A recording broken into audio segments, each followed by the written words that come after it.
Alrighty folks, welcome back to another Nerdventures video. 2016 gone, 2017 here. Videos back on track.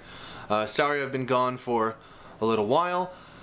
Took a trip down to South Carolina, came back up, went back to work. Work was busy, and then I got some new camera equipment, some new recording gear, and I've already made this video once today with no audio, which was a lovely experience, but that should mean that it's even tighter and better for your consumption. Yeah, it's a new camera that I've gotten and a new editing rig that I'm getting as well.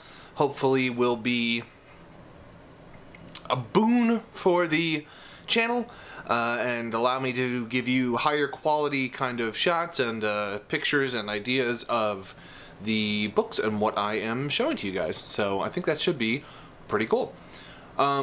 Today we are going to be starting off the new year right with a haul video. But before we get into the haul video, I wanted to talk a little bit about what I've been thinking about the channel.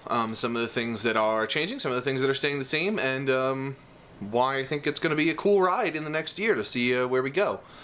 First off, as you may know, I, at the end of the year, decided to hiatus both the podcast that I was doing, Get a Cat, Get a Horse, as well as my Patreon. So I stopped both of those things, both basically for the same reason, that I think they were fun and interesting things that I would like to explore more, but I don't believe that the channel was large enough or the interest high enough to sustain either of those things. Like, with the amount of effort and time that I would have to put in to make either of them work, the returns on each of them were not that big. You know, the podcast wasn't listened to by that many people, but I actually have some new ideas for podcast-esque formats that I think are going to be really cool. So that'll be popping up at some time in the future. And same thing with the Patreon. I just didn't feel like I had the ability to deliver rewards and tier goals that I found like really interesting. The book club is going to continue. There's not going to be one for January just because I have not had time to announce it or anything, and it's already halfway through the month. But there will be a book club for February, and hopefully Amani, MJ, and Kenneth, who had been on book clubs in the past, will join us for live streaming, talking about a book together one evening in February, which should be lovely. Yeah, but the other stuff is going to be put on the back burner for now, in favor of me focusing just on giving more solo Nerdventures reviews, previews, thought pieces, all those kind of things to you guys, because I think those were the things that were getting the best response, and they were the things that I most enjoyed doing. And with new editing equipment and abilities, hopefully I will learn and grow with those equipments to deliver a better overall quality product. Fingers crossed, right? But I also wanted to say that I'm sort of pivoting a little bit and defining my point of view for the channel a little bit greater, whatever you'd like to say. When I started the channel, I didn't really have a specific viewpoint that I wanted to bring to reviewing comics. I mean, other than I like it or I don't like it. You know, everybody's channel is going to be personal in that regard, but now that I've been doing this for a year and a half, a year and some change, I would like to be able to point to my channel as something a little bit more specific, and kind of have people come to Nerdventures because they are interested and would like to talk about a particular aspect of visual media and comic books particularly, and that is a focus on aesthetics and visual storytelling. It's something that I already focus on. The channel's not going to change in any way. I already focus on that, but I want to be more upfront about the fact that that is the approach that I am taking with all of my reviews and news and ideas. That is the lens through which I'm viewing the world, is one of a comic book fan who is particularly interested in visual storytelling, in aesthetics, and in the artwork of this media that we all, celebrate and love together, and kind of bringing you reviews and ideas with that in mind. Originally I thought maybe Nerdventures would be something where 10 years down the line, if YouTube is still around, you could look back and see a review of every comic book that I ever read. You know, like a encyclopedic history of all the Marvel Omnis and stuff like that. And while I still think that that would be a cool idea, I would like to, like I said, give much more of a personal perspective on stuff and really be the channel that people come to when they want to talk about visual storytelling and aesthetics in comic books and visual medium. So that's going to be sort of like where I'm directing the channel a little bit more. More of a focus on art and more of a focus on books that serve that kind of excitement that I get from really strong visual storytelling, because I think it's something that comics as a medium do, you know, remarkably well, have done for their entire existence. You know, I love prose stuff and I love writing and reading and all of that great stuff, but there's something about a well-executed and composed visual storytelling element to comics that really gets me going, and I think it really gets a lot of you guys going based on the responses that I get from showing a lot of these books. So that's going to be kind of my goal, is to go with a stronger directive on the channel towards highlighting visual storytelling and the process of creating comics and why I enjoy the visual aspect of it, because I do feel like in the last 15 years, although there are some fantastic illustrators working in the field today, I do think that there has been a shift towards the writer-focused idea of comics with people like Bendis and Morrison, Ed Brubaker, like kind of, and especially Brian K. Vaughan, taking a hold and being seen as the superstars of the genre. And I love all of those guys, or at least like all of them, and but I would like to kind of be part of the community which is more concerned with the excellence of the visual storytelling in comics, that's more concerned with a consistency and a quality of art, and that kind of pushes for that in modern mainstream comics, and to not have the kind of you know, interchangeable house style art which I think plagues a lot of comic book releases today. So that's kind of my goal, my little thesis statement for the channel moving forward. And actually, towards this goal, I'm going to be bringing film into the equation as well, because recently I've been diving much deeper than I ever have into the world of cinema, film, and how it all kind of comes together in a visual medium. And I'm really enjoying finding and bringing out all of these movies and digging a little bit more into the process and stuff. I'm interested in learning the basics of cinematography and directing and short films and stuff like that. So in addition to the hauls of comic books and reviews of comic books, I'm also going to start spotlighting movies that I'm watching, movies that I'm picking up, things which I find to be of note and of interest to people who are interested in the same, you know, visual storytelling excellence that I am interested in. I think, hopefully, it's going to mesh all together and marry nice and pretty. And I think it will to some extent. I mean, just naturally by the sense of the fact that they are both visual mediums, but I know not everybody who watches comics is a huge, or who watches movies is a big comic buff, and not everybody who's a big comic buff is a huge film nerd.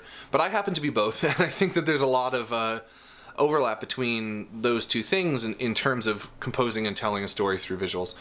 So now that I've talked your head off for a little while, just to let you know, like, the kind of things that you might want to be expecting from Nerdventures moving forward, because those are the kind of things that I'm interested in highlighting. I really want to be the channel with a more specific viewpoint and to differentiate myself from other comic review channels by giving a little bit more of an individual perspective rather than just saying, I like or dislike this based on my personal preferences. You know, I like or dislike this based on the fact that this is where we go as a community to talk about art and visual storytelling. So I hope you guys are going to be along for that ride as well.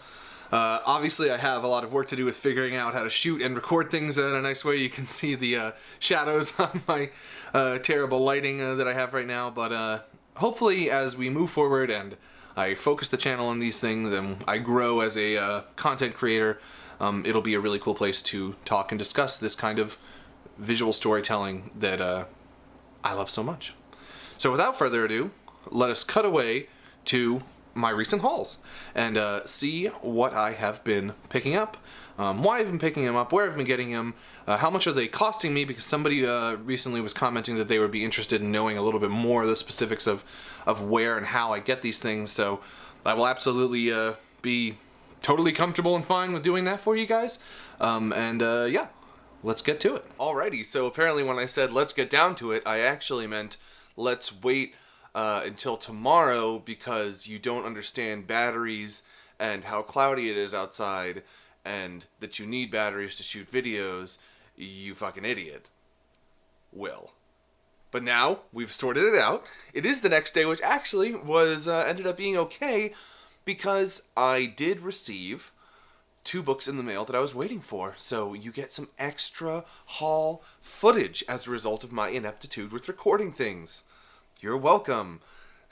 Without further ado, really this time, let's get into what we're going to be talking about today. Some of the books that I've been picking up. Number 1 on the list is Volume 1 of the Milo Manara Dark Horse Library. Milo Manara, an Italian gentleman, I believe, who is famous for his European comics work, which includes recent controversies as to the cover of a Spider-Woman comic a couple years ago. He's a gentleman who's known for his work, I think since the 60s and 70s, with eroticism and illustration, in that vein, in European comic style, which honestly, like, many European comics have erotic elements to them, so it's not super uncommon. But he's known particularly for his erotica. This is volume 1 of what I believe is 5 from the Manara library that Dark Horse put out in hardcover. The retail price is $60, and this one is out of print and is a little bit harder to find. I think probably you would end up paying somewhere in like the $80 to $90 range. And I actually got it for $36 from Ed McKay's bookstore in Greensboro, North Carolina, while I was driving back up from South Carolina to North Carolina. It looks like a really cool book. It's actually mostly composed of this story called Indian Summer, which was written by Hugo Pratt, who is a very cool comics writer / illustrator, and illustrated by Milo Manara. It reminds me a lot of Jean Girard, aka Mobius's work. I have not read that much of Milo Manara stuff before, but I mean, this doesn't look out of place at all from what I've seen Mobius do. Looks really nice. It's a sewn-bound hardcover. Like I said, I think there's 5 of these in the regular library, and I think maybe there's 4 or 5 in the Manara Erotica line, which is also another hardcover line, which just collects his erotica work. And I think there's also a Borgia's hardcover, a story that he did with Jodorowsky, I believe. That might be rolled into the Manara library, but if not, there's a separate hardcover of it. And they are, I think, all being reprinted as soft covers, because now some of these are out of print.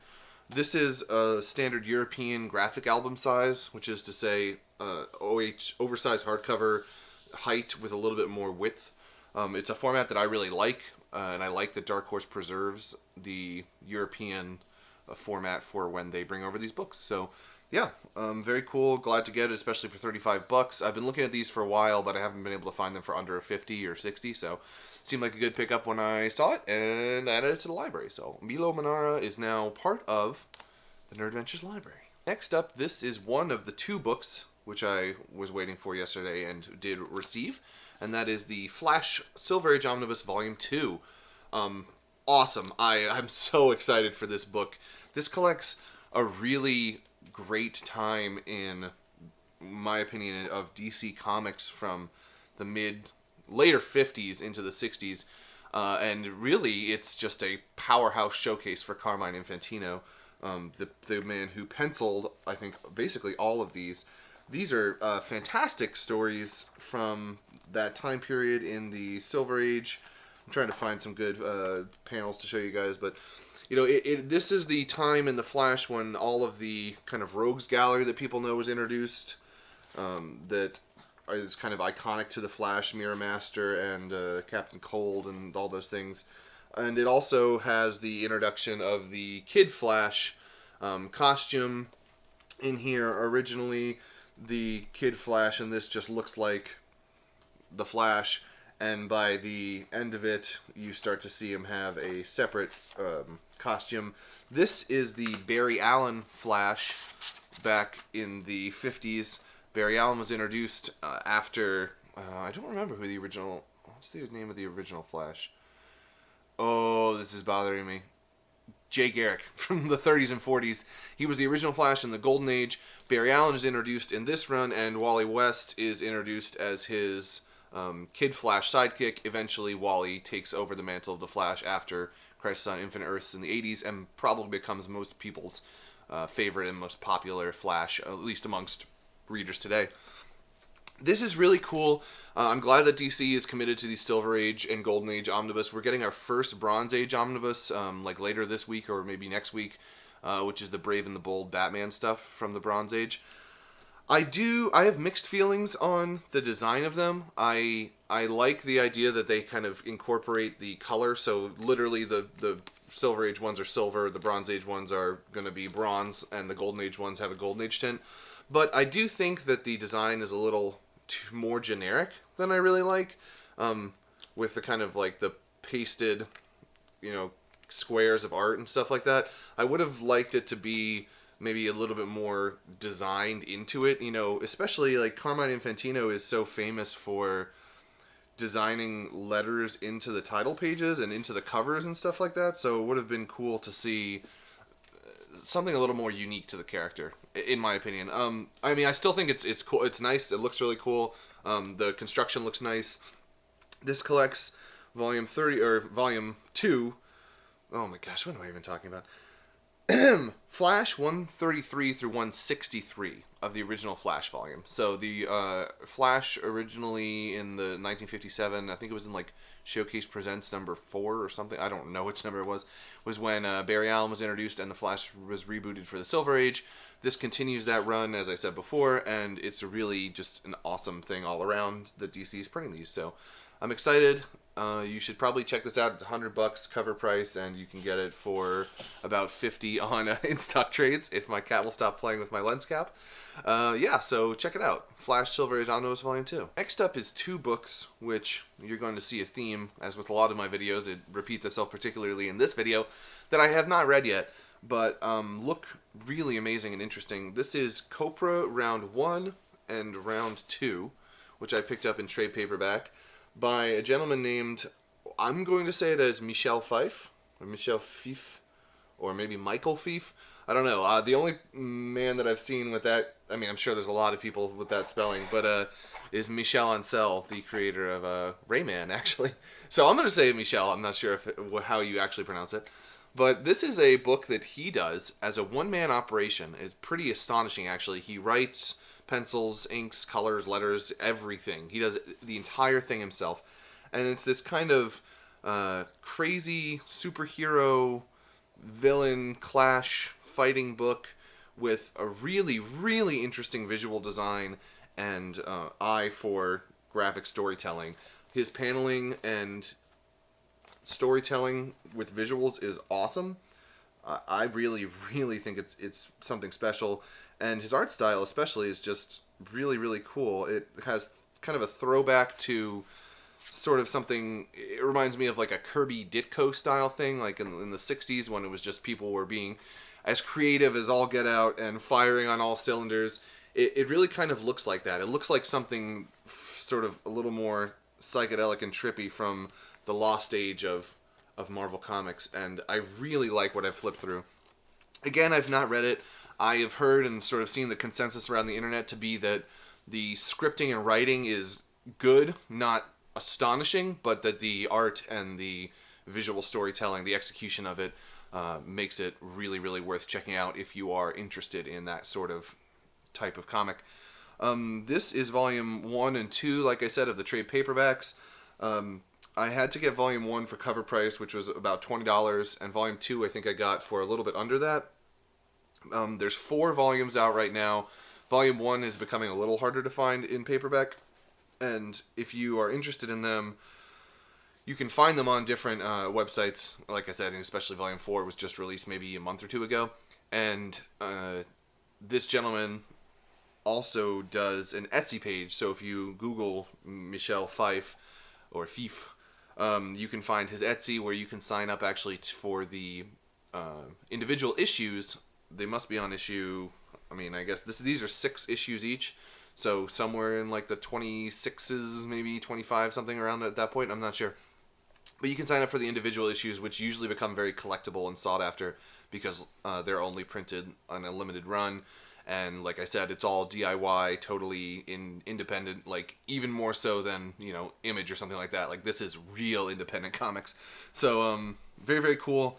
Copra, check it out if you are interested, like I am, in that kind of excellence in visual design and breaking down the storytelling medium, because there's some really cool stuff. I'm excited to do an actual review on this because it looks like it's going to be right up my alley. So check it out. This next one is one that I picked up, not begrudgingly, that's the wrong word, but I definitely was on the fence about it for a long time, and that is the Guardians of the Galaxy omnibus by Brian Michael Bendis, Volume 1.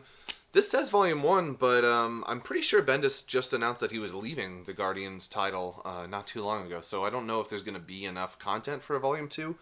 But basically this title is, from what I understand, something that is meant to be very similar in tone and presentation to the film Guardians of the Galaxy, and not necessarily with respect to what people have traditionally thought of Guardians comics as. Which is fine by me because I don't know that much about the Guardians comics, and I did enjoy the film. I think it's a fun movie, if not the most, weighty and amazing thing. At least it's enjoyable and a fun time. This book collects about 30 some odd issues. It collects Avengers Assemble 1 through 8, which I believe was the thing that he did to lead into his new Avengers run. And then Guardians of the Galaxy 1 through 27, as well as a couple crossovers and tie-ins, and the Guardians of Nowhere 1 through 4. Again, the writing is not meant to be stellar, but the art is supposed to be really strong. There's a lot of creators on here. Mark Bagley, Steve McNiven, Sarah Pichelli, Stuart Immonen, McGinnis, I don't know, Mike Diodato. There's a lot of people on here that worked on this. And yeah, I mean, the list of people on the back is insane. So it looks really visually interesting, and I have been saying on this channel for a while that I'm going to get more into Marvel Cosmic stuff, which I am planning on getting into more. So I just wanted to add it here. I've skipped out on the oversized hardcovers, and this seems like it collects a more definitive kind of reading order and version of these comics anyway. So I'll see how it goes. I'm not like looking for anything especially strong. I'm just kind of looking for a fun, visually interesting sort of sci-fi fun space adventure. So hopefully this will satisfy some of it. And I also mostly got it because it crosses over with Bendis's all-new X-Men and Uncanny X-Men, which I am planning on reading pretty soon, doing kind of like a Marvel Now read-through. So this crosses over to some extent through that. So there you are. It's pretty thick, pretty chunky. Another Guardians omnibus, which is cool. And yeah, I honestly don't know that much else about it. I'm sure people will have their opinions, as many people do, of Bendis on the internet. So if you're interested, check it out. It's available. It's a $125 cover price. It's a pretty chunky book, so it's a pretty chunky cover price. But you can probably still get it in stock for $65 or $68 or whatever the appropriate 40% discount would be. So give it a look if you are interested. And on the complete other end of the spectrum, here is a comic from the 1930s, a newspaper strip in black and white. This is Red Berry Undercover Man, the latest, well, there might have been one since then, but at the time of my purchase of it, the latest entry from IDW's Library of American Comics line that they've been putting out, which is a fantastically amazing line of comic strip reprints stretching back from the 30s going into the 60s and 70s. This looks really, really nice. This is by Will Gould, and it is, like I said, I think started in the 1930s. It's a black and white comic strip about Red Berry, an undercover kind of private eye sort of deal. And his art is really, really nice. You can see just from the front cover and some of the stuff on the back. It kind of has like a illustrated bent to it, almost like The Spirit or something like that from back in the day. And looks really, really cool. Sort of like a little bit less cartoony than like a Milton Caniff thing, which I kind of like. Somewhere in between like a Dick Tracy and a Spirit thing, like I was saying. And it doesn't seem like it took off or really cemented itself that well in the 30s when it came out. I believe there's only going to be 2 volumes of this. I don't think it's that long running of a series, but it's meant to be pretty critically well received and a really visually striking book for its time. So I'm really excited about this. IDW, in my opinion, does no wrong in terms of repackaging classic comics. Soon they're going to be coming out with the Star Wars comic strip stuff in a similar format to this, which is going to be awesome. And there's another one that I just saw recently in the most recent solicits. I don't remember what it is, but it was like a 70s sci-fi newspaper strip or something. It looks amazing. Either way, you should definitely Google IDW's Library of American Comics at the very least, because they have such a wealth of really, really important stories and titles that they've released over the last couple years. So good on them. And Redberry looks really cool. I think I paid... Let's see, this is a $50 cover price. I mean, that's not cheap for the size of the book, but I'm sure you could get it for, I would imagine, somewhere in the sub 35 range on Amazon and in-stock trades. IDW doesn't usually do as big of a chunk percentage discount as DC and Marvel and all those guys. It's not usually like the 42%. It's usually somewhere under that. So hopefully if you can get it for, under 35, that would be a pretty good deal, I think. And honestly, a lot of the different ones, like the Steve Canyons and Agent X9s that I have from the Library of American Comics, I was able to pick those up used at Comic-Cons for more like the sub $20, $15 range. So there's a possibility with any of these things you'll be able to get them for cheaper, but if you are really interested in collecting and supporting the Library of American Comics, it's out there now, so go check it out. Here's one that I know comparatively little about. This is probably the most blind buy of any of them on the list, and that is Odyssey Cycle 1 by Matt Fraction and Christian Ward, the deluxe hardcover for Volume 1 from Image Comics. Mostly I just bought this because I trust Image's publishing, mostly, and they have been firing on all cylinders, as far as I can tell, in terms of science fiction and stuff, in the wake of Saga and Black Science, and I'm sure there's others, Nameless. I guess Lazarus is sort of science fiction. Either way, there's a lot of stuff, and this looks kind of like a psychedelic, really interestingly and colorfully illustrated. I mean, that looks pretty, it looks pretty wild. Gender swap version of the Odyssey, obviously, as you can tell from the title, the classic Greek, I guess it's an epic poem, I would think, by Homer. I don't think they did novels back then. And it looks really cool. I don't know that much about it. Matt Fraction, for me, can be a little hit or miss. Some of his stuff, like Hawkeye, I have felt a deep connection to. Some of his other things I have read and felt were a little too smarmy for their own good, like a little too kind of like, oh, I'm smart and hip and look at me. So I don't know what I'm gonna feel about this one, but the art looks like it's good. It's pretty fantastic. I mean, like I said, it looks very much like this really crazy cool psychedelic graphic illustration kind of thing. So I'm excited to check it out. I will let you guys know more about it once I actually get into it. But yeah, I thought that this was actually going to be like an absolute size when it was announced, like some of the Rick Remender stuff has been from Image, but it wasn't, although it looks like the art could handle that kind of oversized treatment. But either way, seems like a cool pick. If you guys have picked it up and enjoyed it, please let me know, because I'm curious. Here's a book from an archive line, which is, in my opinion, one of the absolute stone-cold classics, and something that I have been dying to get more into, and that is Eerie Archives Volume 4, the Sans Douce Jacket version that I picked up, used from a comic book store for the whopping price of $8, which is pretty good considering I think that these have a cover price of $50. It doesn't have its dust jacket. It's a little warpy. It's not in the best health, but to me, honestly, this archive series from Dark Horse is just all about the art, and it is phenomenal. If you look at the artist page on this alone, just alone in this book, you got Neil Adams, Gene Colan, Al Williamson, Reed Crandall, Alex Toth, Wally Wood, Gray Morrow. Like, holy shit! I mean, that is just... I just couldn't even pick. This is like if I sat down all of my favorite artist and was just like, oh guys, draw a horror anthology. And then they were like, just kidding, Will. We took care of that 30 years ago before you were born, so go check out the Eerie Archives. Dark Horse has been doing the Eerie and Creepy Archives collections. I think they're like pretty much done with them or closing in on being done with them. They're somewhere in like the volumes 23, 24-ish for both of the collections. This, like I said, is... Oh, I might have said volume 4 earlier. This is volume 3 of the Eerie Archives. I have a couple, just like 2 each of Eerie and Creepy over on the shelf, and they're definitely something that I want to get into more. For $8, I couldn't pass this up.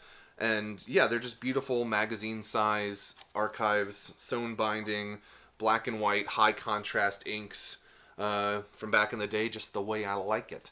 You know, it's great. It's fantastic. I can't really say anything else about Eerie and Creepy except go buy them immediately. Except not the ones that are out of print. Save those ones for me. Keep the price low on those. But the things that are regularly available, go buy those immediately. Because they look really, really fantastic on the shelf altogether. Unfortunately, Dark Horse... Well, I mean, it doesn't matter for me anyway because this doesn't have a dust jacket, so it's even less consistent. But Dark Horse is inconsistent in their spine design, so if that's something that bothers you, I believe like throughout the whole, 25 issues or 25 volumes of the archives, it changes like where the logo is and how the color scheme works. So if you care about that, you might be a little bummed out. But if you care about the fantastic old school black and white ink art in this, check this out. It is a series that should not be overlooked by anybody who's interested in serious comics and illustration artwork, because fantastic. This next one is a little out-of-print goodie that I was able to grab, again, driving up from South Carolina to Delaware. It's not like huge, crazy whale status or anything, but it is, in its own right, a nice little pickup. And that is the Incognito Classified Edition from Ed Brubaker and Sean Phillips, the oversized hardcover, which was published by Icon, which is a branch of Marvel, a number of years ago. This is one of the many series that Brubaker and Phillips have worked on together, including Criminal, Incognito, Sleeper. They did Scene of the Crime together, Fade Out, Fatale, I believe, as well. So, a long and storied partnership, mostly involving crime and noir comics. And something that I've been wanting to get into. I have Sleeper, and I have one of the volumes of Criminal, and I've been reading Brubaker's Captain America most recently. That's kind of my current read-through. And I just think he's a really solid writer, and I really enjoy his stuff. So I figured, if I had an opportunity to grab this for a decent price, I got it for $45, which is the cover price on this book. They probably go somewhere online for like, I don't know, 60 and upwards range. I would imagine that if you look for a good deal, you could find one for like the $50, $60, but probably if you just were like, oh, let me buy whatever's on there, it's going to be more closer to like the 80, 90. I'm not entirely certain, but I knew that 45 was like not like a crap your pants amazing deal, but something that I probably wasn't likely to come across in person again. Not having to deal with like shipping and extra costs like that and worrying about the condition of the book. I just saw it and bought it. So $45, I was pretty pleased with it. I don't know that much about the story. I know it collects the Incognito and Incognito Bad Influences, the two kind of miniseries. And just from the back, it seems like it's a supervillain witness protection program type story. I don't actually think... I think Sean Phillips' art is cool. It's not my favorite thing. I feel like maybe, though, reading more of his stuff, I'll warm up to it. But I do think that Brubaker has a really strong grasp on crime, noir, and superhero-tinged noir storytelling, so it's something I'm interested in getting into. Heads up, this book appeared back on In-Stock Trades just like a couple days ago as being back in stock, and a bunch of people on Facebook posts were saying that they were ordering it and seeing if it ships. I hope it ships out for everybody who ordered it. I don't think it will, but if you're willing to gamble a couple bucks, I mean, you'll get a refund if it doesn't ship. If you're willing to put a couple bucks out there and see what happens, this might still be on In-Stock Trades. Maybe they did find some printing somewhere of it.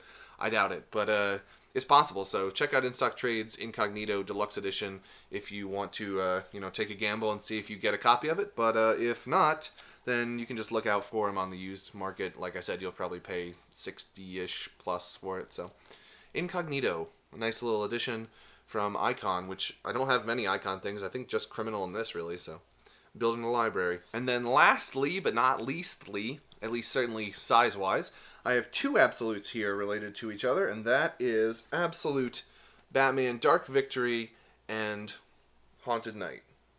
Right? Yes. I sort of panic picked these up. I mean, there's something that I've been wanting to get around to for a long time, but I think like a lot of people, they have just been passed up, as in like, oh, I'll just get them later. They'll be around forever. And then recently, it turns out that Dark Victory has gone out of print and has become more expensive. This is the final volume of the 3 absolutes from the Loeb and Sale Batman run. The first being this one right here, Haunted Knight, I believe. I haven't read these, but I'm pretty sure Haunted Knight is first, and then I think Long Halloween is the middle, and then I think it finishes up its story in Dark Victory. Loeb and Sale are a, powerhouse creative team. They've worked for Marvel, they've worked for DC, and it's with Jeff Loeb writing and Tim Sale drawing. Tim Sale's inking style is really fantastic. He does like a lot of ink washes and really interesting inking techniques. His character designs are not realistic at all, nor are they trying to be. They're kind of exaggerations of things to kind of give more weight to the characters. I really like it a lot. I could see people not enjoying it if you're not into a, hyper exaggerated character style. But either way, these seem really, really nice. I've had Long Halloween for a while, which I picked up used for like $40 or something like that. And Haunted Knight is still out there. I got this from Amazon for somewhere in like the $45, $50 range. But Dark Victory is becoming harder to find. I had to find a copy that I got from eBay from Canada, shipped down to me, and I paid about $120 US dollars, if you do the conversion rates and everything. So I think right now, if you could find it for a cover price of $100 or under, like solid, that would be awesome. Really jump on that. But if not, you're probably looking on paying somewhere in like the 120 to like 140, 50 range for this. I would think somewhere in there, depending on the deal you get. I personally would say that I don't believe these are going to be reprinted. Maybe it will be. I've been wrong before. I will be wrong many more times in the future.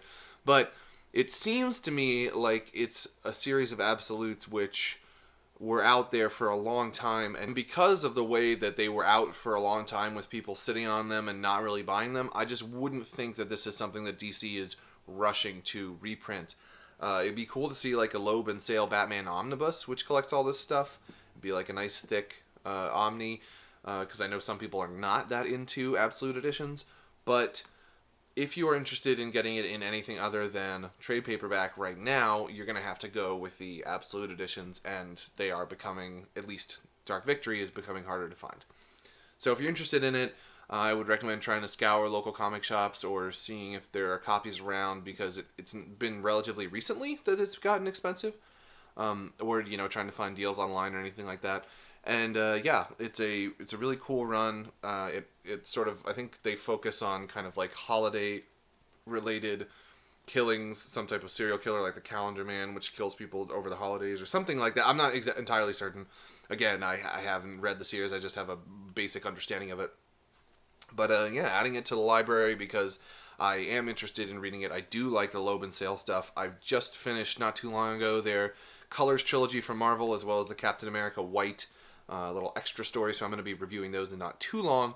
And I think they're a cool creative team. If not like necessarily always knocking it out of the park, at least they have their own style. It's very unique, and you kind of know that it's a Loeb and Sale production. So something I appreciate.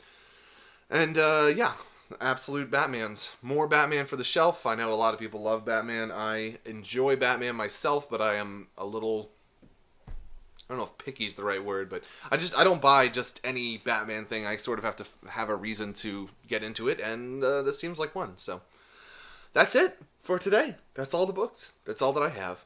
I hope you guys have enjoyed me talking about these couple books that I've picked up. Now I'm going to try to put like a subscribe thing up here and like a video over here, and if history tells us anything about YouTube, I probably will forget to do it, but if you're so interested, please subscribe to the channel. Give me a thumbs up if you enjoyed this, and a comment about what you've been picking up recently. I'm going to be back full steam ahead with videos, learning how to produce and create hopefully stronger content for all of you guys and gals out there. And yeah, I hope everything has been fantastic for you so far in 2017.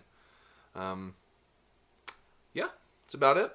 Just hanging around, growing the beard back. I shaved it off. You never know what configuration you're gonna get with Nerd Ventures. It's a little bit here and there, but I think that's part of the charm of the channel. You don't know if I'm gonna have long hair, short hair, beard, no beard. It's a constant surprise. We're finding each other through this. So I hope you guys have enjoyed this video. Please leave me comments and suggestions about what type of content you'd like to see me cover with more of a focus on visual storytelling. If there's any books or films specifically that you are interested in me checking out. And I will continue to put out some cool stuff for you guys to check out. I'll see you next time. That was a weird wink. It was meant to be kind of like cheeky, but it was kind of like creepy. Bye.